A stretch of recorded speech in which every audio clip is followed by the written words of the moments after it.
Hello guys and welcome back to KeebWorks.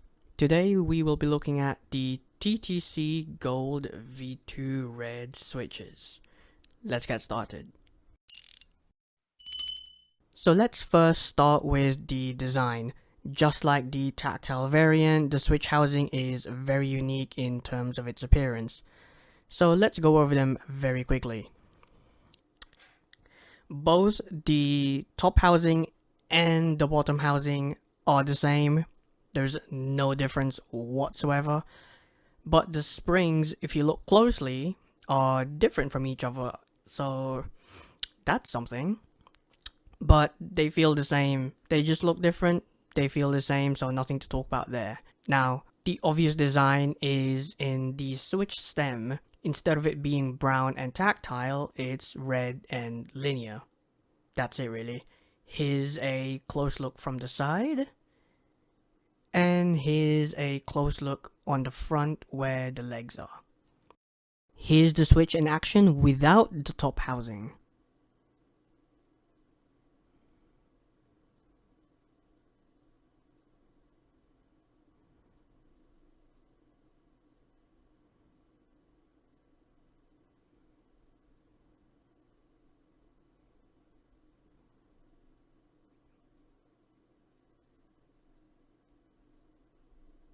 Now it's time for the categories. Okay, interruption.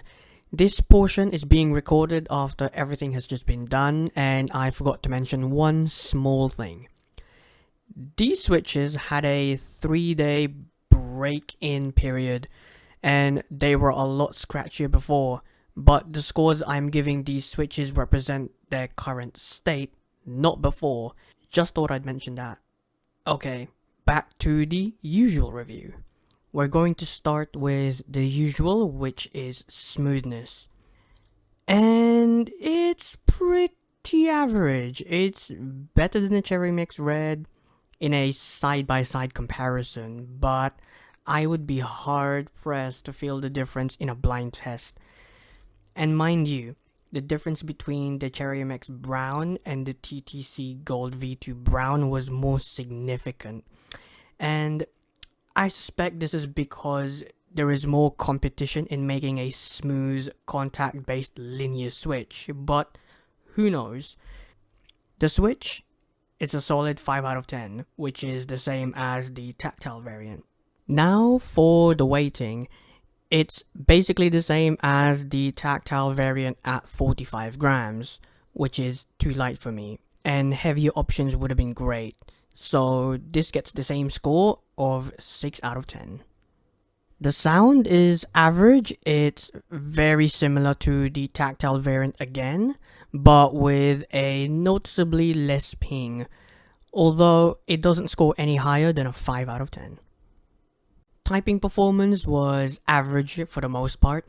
My L key has a slight scratch to it towards the end of the travel.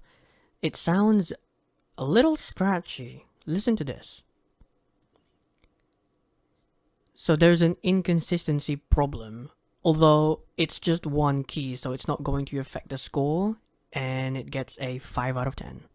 So gaming performance suffers a little bit as the actuation feels like it's well below the halfway point, putting you at a disadvantage. At least with the tactile variant, you can feel that the switch has actuated, but you have to guess where the actuation point is in a linear switch.